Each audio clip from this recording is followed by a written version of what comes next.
Good afternoon, everyone. Uh, Today, we're going to present our work on modeling shortest paths in polymeric networks using spatial branching processes. Before we start the talk, let us introduce ourselves. I'm Shashwat Mohanty. I'm a PhD candidate from Waste Size Group at Stanford. And I'm Jayman. I'm a third year PhD in the Jose's group. And as we dive in, our talk is structured into three different sections. We'll first begin by introducing the problem at hand. So in our previous work in the group, we have successfully used the method of coarse-grained molecular dynamics to model a system of elastomers or rubbery materials.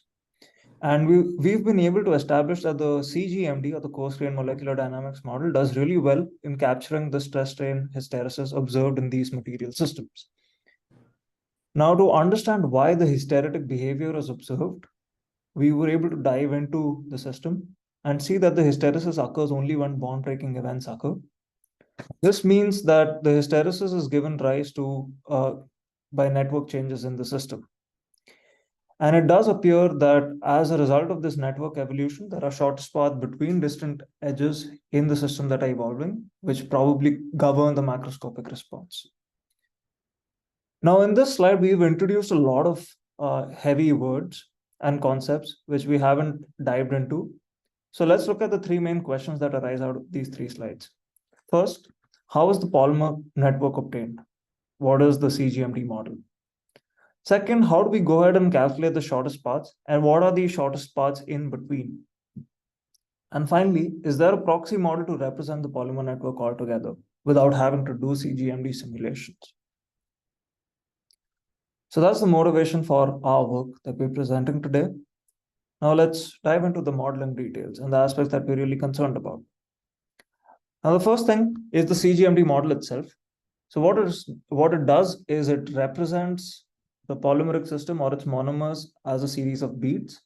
This is more commonly referred to as the bead spring representation or the Kramer-Grest model. Here, a bunch of atoms, molecules, or in this case, a monomer is clubbed as a bead. The beads along the polymer backbone, that is, the monomers on the polymer backbone, are connected through bonds, which we model using a finite extensible nonlinear elastic bond or FINI bond.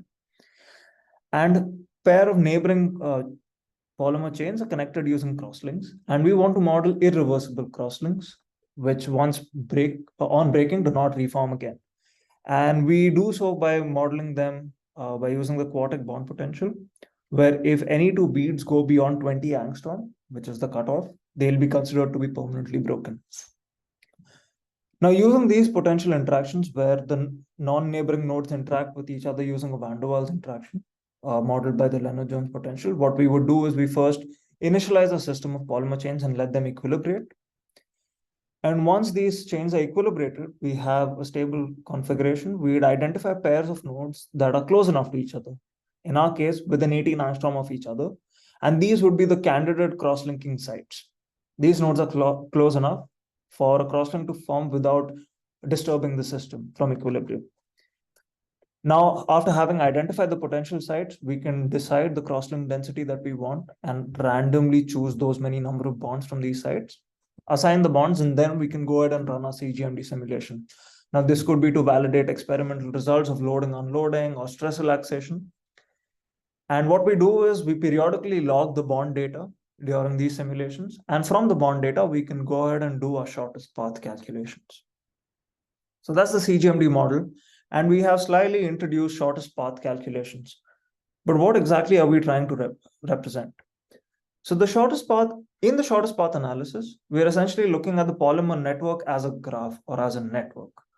Now it's computationally expensive to look at all the nodes. So we are actually just concerned with the cross-linking nodes which connect the entire network in place. So in our graph, we represent the nodes of the vertices by just the cross-linking beads. And the edges between them have weights which correspond to the number of bonds between them. So you can imagine for any two crosslinks that are linking two chains together, the edge weight would be 1 because there's just one bond between them. But along a polymer chain backbone, there would lie many cross-linking bonds. And the edge weight between these cross-linking bonds would be exactly the number of bonds in between them. This way, we end up neglecting every other bead that comes in between while still retaining the information about the network connectivity. And what we want to calculate is the shortest path between a source and a destination node that is spaced a distance of qx, or the offset distance apart. And to construct the shortest path statistics, we calculate the shortest path from every node in our original simulation cell to a destination node that's qx away in the positive x direction. As a result, we construct a periodic cell towards the right, such that every source in our original cell has a destination node available for it. Now, this construction of the periodic image is not an artifact. Our molecular simulations run under the assumption of periodic boundary conditions. So reproducing one cell to the right still represents the same system. Now, what are the observations that we have when we compute the shortest path statistics at different values of qx? First and foremost, we see that the distribution appears to be the same. That is, it has the same shape, and the only thing that changes is its mean. And it appears that the mean is just proportional to the qx, or the offset distance that we choose. So here are two key observations. First, the mean of our shortest path distribution varies linearly with the offset distance chosen. Second, the spread of the distribution appears to be insensitive to this offset distance qx.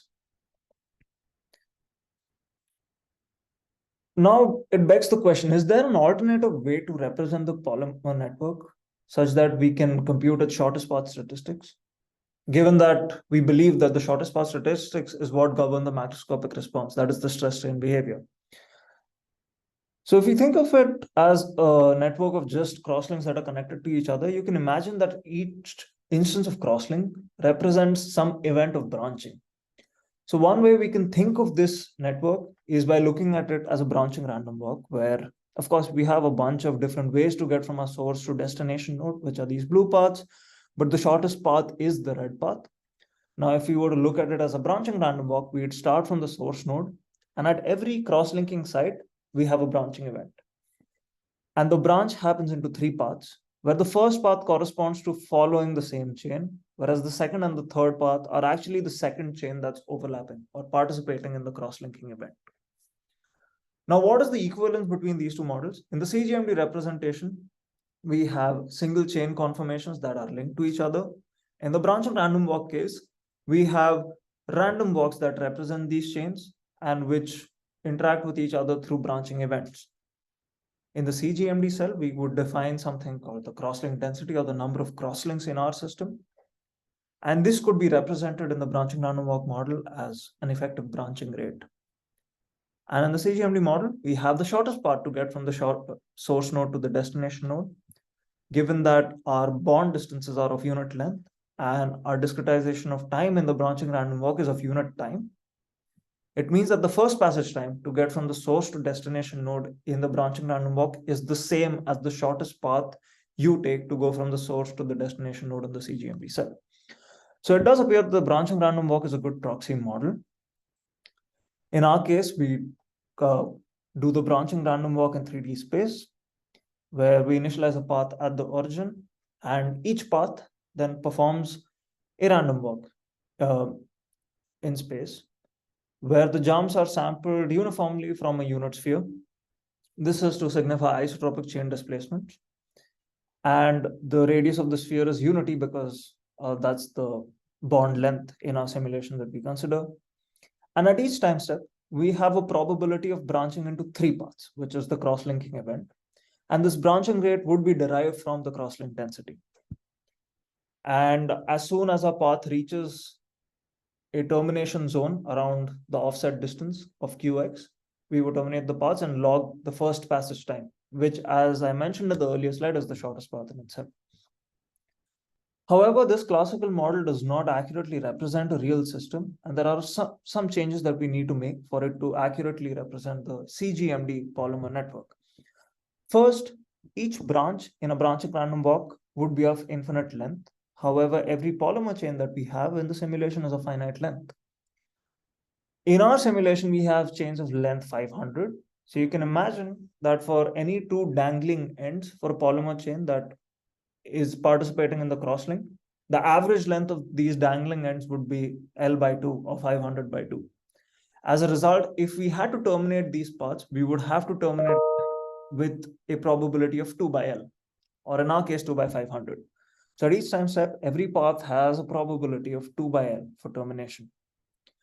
Second, in the classical model, when we branch into 3 paths, it appears as if the crosslink in itself has no distance. It doesn't occupy space. But in reality, one of the paths, that is the path following the same chain, would start from the same point of branching. However, the other 2 paths, which correspond to the second polymer chain, would be spaced a certain distance away. And this distance is the space occupied by the crosslink or the bond. And that is something we introduce in our numerical simulations, and we refer to it as the delayed branching regime. And third, and most importantly, the polymer chain configuration in a crosslink network or in a dense polymer melt does not represent an uncorrelated random walk. The jumps for a polymer in the CGMD model are correlated, and we quantify this correlation by computing the mean squared internal distance. And we introduce correlation in our steps as well, such that our mean squared internal distance from the branching random or from the random walk that we generate matches the mean squared internal distance for the polymer chains on our CGMD model. And once we have this match, we use that extent of correlation in our model. And the resulting model with all these changes made to the classical branching random walk would be referred to as the branching correlated random walk model. Now that we have introduced what the modeling details are, let's dive into the numerical results. So first, we estimate the branching rate given a crosslink density. Now the event of crosslinking is a Poisson process, so the interligand distance of the inter-crosslink distance in the simulation cell would actually fall along a single exponent.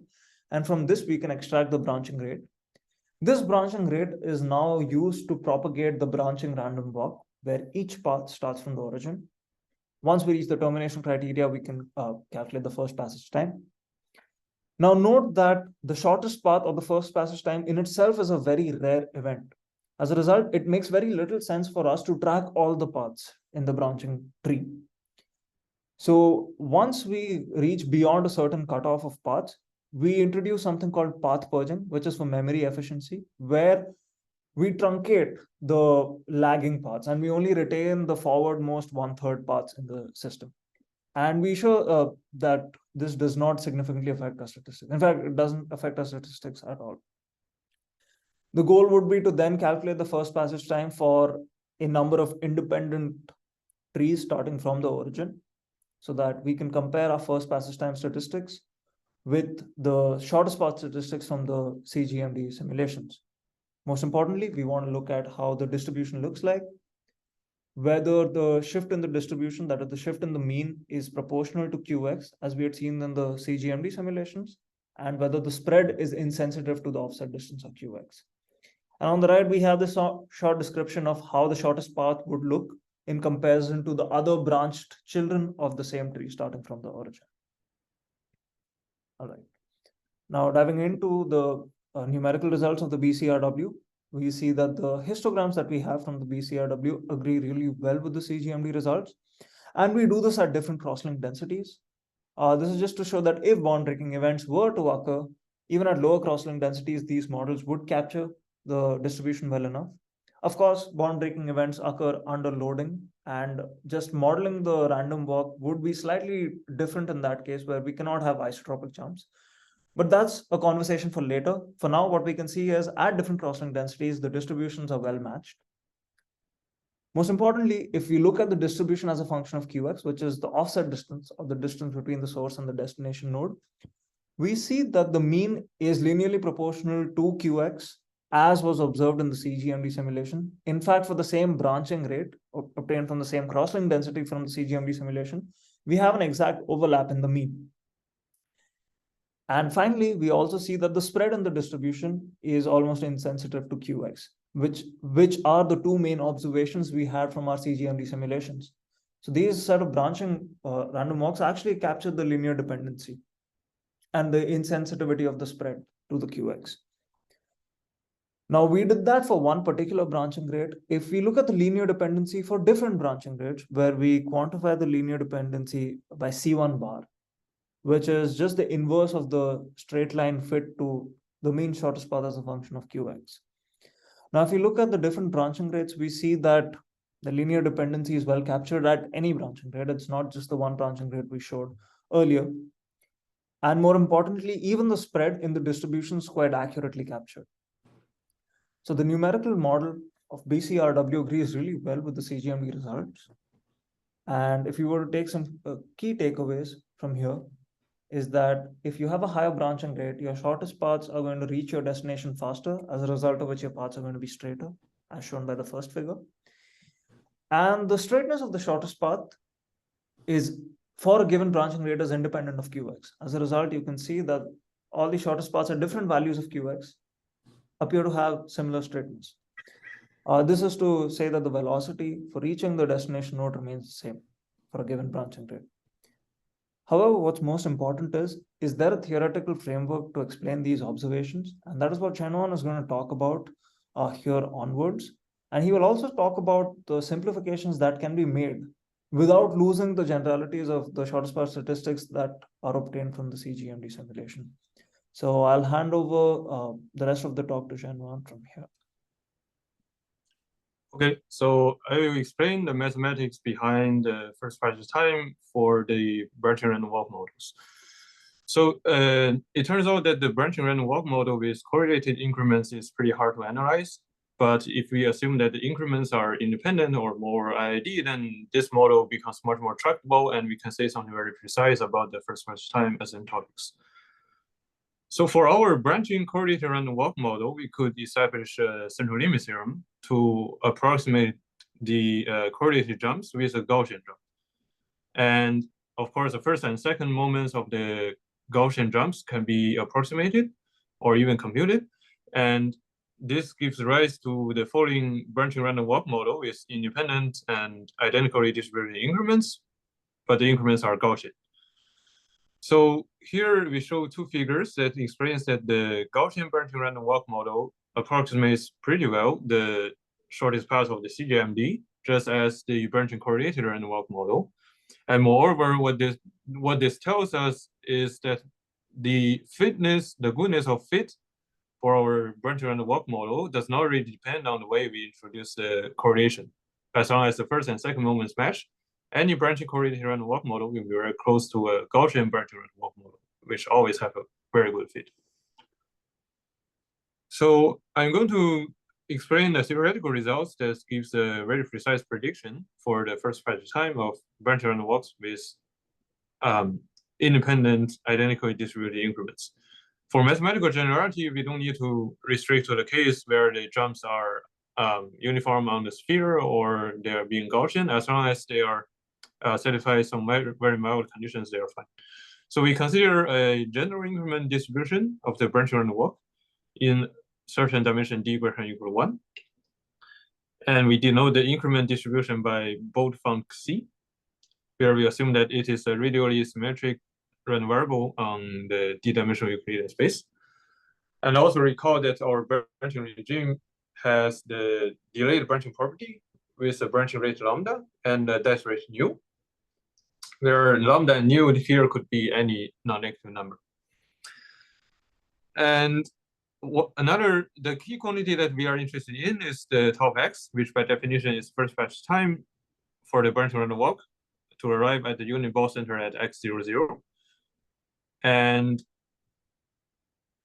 another key quantity that for us to explain the result is this large deviation rate function I of x, which by definition is the central Lagrange transform of the log moment generating function of the first coordinate of C.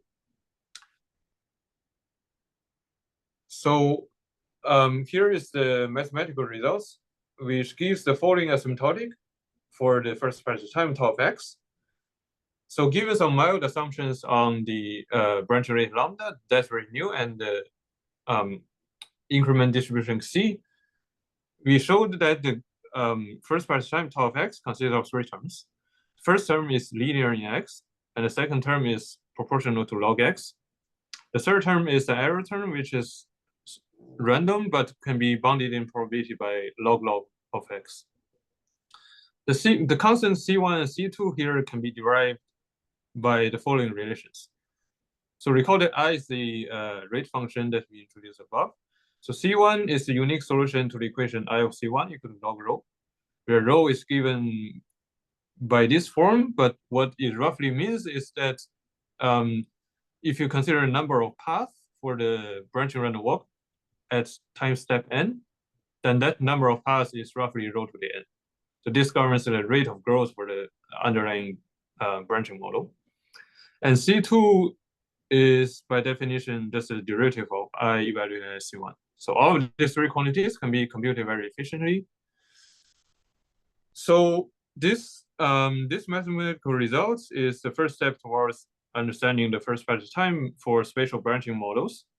And we expect this to hold for even much more general structures than branching random walks with ID increments. And we also conjecture that this big O log x term can be replaced by a big O 1 term. Now, if you look at this carefully, there's an extra logarithm correction term in addition to the linear term of x over C1. But as Shaswa explained, what we have from the numerics is that the mean shortest path length as a function of offset distance x looks pretty much like a linear function. This is because if we look at x being large enough, then this log x term almost vanishes and does not contribute that much. So I'm now going to explain the intuition behind why the first Spatial time tau of x is roughly x over C1. So the key to note here is that the range of the branching random walk model grows pretty much like a sphere. And for it to reach the unit ball center at x0, 0, it suffices just to consider the one-dimensional growth in the x direction. So we essentially we just move to dimension 1. So as I explained, rho governs the growth of the underlying branching random walk model. So at time n, we expect there are roughly rho to the n paths. Now, if we assume that the positions of the rho to the n paths are independent, then it suffices just to evaluate the probability that one of the paths arrive at the ball centered at x at time n, which means that it reaches a distance of C1n at time n. And this probability can be evaluated by Cramer's theorem in large deviation theory, that this probability is roughly just e to the minus I of C1 times n.